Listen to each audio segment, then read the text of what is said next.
बहुत पुरानी बात है। एक गांव था। उसी गांव के पास एक घना जंगल था। उस जंगल में एक राक्षस रहता था। वह राक्षस उस गांव में प्रतिदिन एक व्यक्ति को आकर अपना भोजन के रूप में उस गांव के एक व्यक्ति को अपना ग्रास बनाता था। लगातार 1 महीने 2 महीने वह राक्षस उस गांव में नियमित रूप से आता और एक व्यक्ति को अपना भोजन, अपना ग्रास बनाता था। सारे गांव के लोग बड़े परेशान थे। उसी समय उस गांव में एक शिवालय था। उस शिवालय पर एक महात्मा जी पधारे।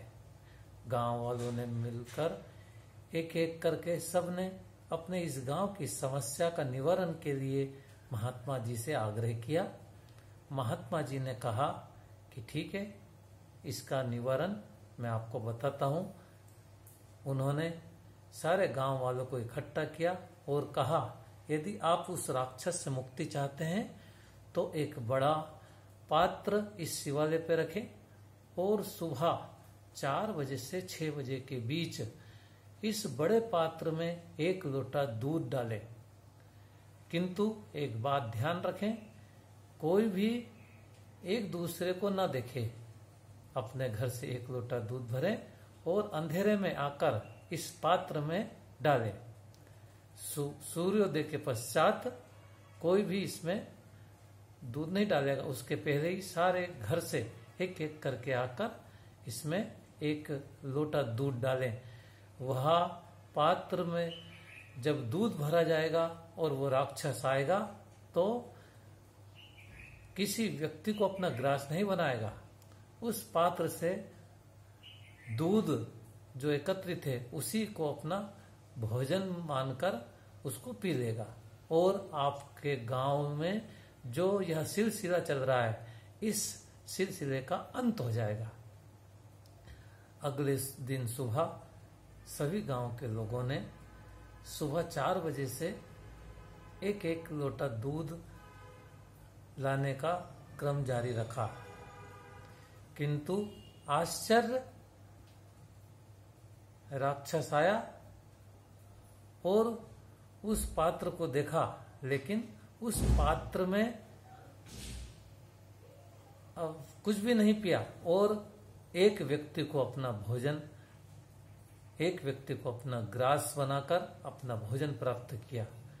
सारे लोगों ने मिलकर फिर महात्मा जी से कहा, महात्मा जी ये क्या, आपने तो कहा था कि वह व्यक्ति अब इस गांव से व्यक्ति को अपना ग्रास बनाना बंद कर देगा, किंतु उसने ऐसा नहीं किया। महात्मा जी ने फिर सब लोगों को इकट्ठा किया और सबको बोला कि मैंने जो कहा था वही इसका एकमात्र उपाय था, किंतु ऐसा नहीं हुआ तो निश्चित है आप लोगों में से कहीं न कहीं किसी न किसी की कमी रही है। सब लोगों में आपस में सुगबुगाहट होने लगी। महात्मा जी सबने कहा, बताइए महाराज जी, हमसे क्या गलती हुई? तो यह गलती जो आप लोगों ने की है आप स्वयं निर्धारित करें, आप स्वयं निश्चित करें। आपस में सुगबुगाहट चालू हुई और एक दूसरे से सब आपस में बातचीत करने लगे। मैंने तो 1 लोटा पानी डाला था, दूध का सोचा था कोई दूसरे दूध डाल देंगे तो अपने 1 लोटे पानी से क्या होगा।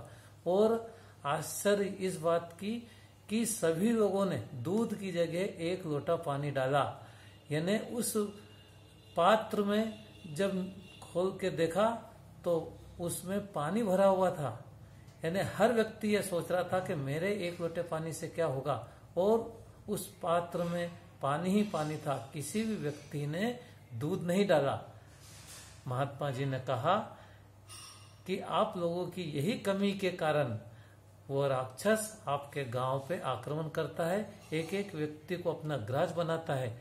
आप सब लोग मन से यह विचार करें कि मेरे जिस प्रकार से आप लोगों के मन में कमी थी कि मेरे 1 लोटे पानी से क्या होगा, उस राक्षस से मुक्ति पाने का भी आपके मन में यही विचार है। इसलिए आप सब लोग मिलकर मन से दृढ़ संकल्पित हो, सब लोगों को समझ में आ गई, सबने नीचे गर्दन की और अगले दिन सब लोगों ने मन बना लिया कि राक्षस आएगा तो हम सब मिलकर उसका सामना करेंगे। और ऐसा ही हुआ। महात्मा जी के बताए गए निर्देश अनुसार सबने एकजुटता से अपने अपने घर से हथियार लेकर आए और जैसे ही वो राक्षस आया सब लोगों ने मिलकर उसके ऊपर आक्रमण कर दिया और वह गांव उस दिन के बाद से, उस राक्षस का वध करने के बाद उस राक्षस से मुक्ति पाई। साथियों, वास्तव में संगठन के बल पर हर समस्या का समाधान किया जा सकता है। धन्यवाद।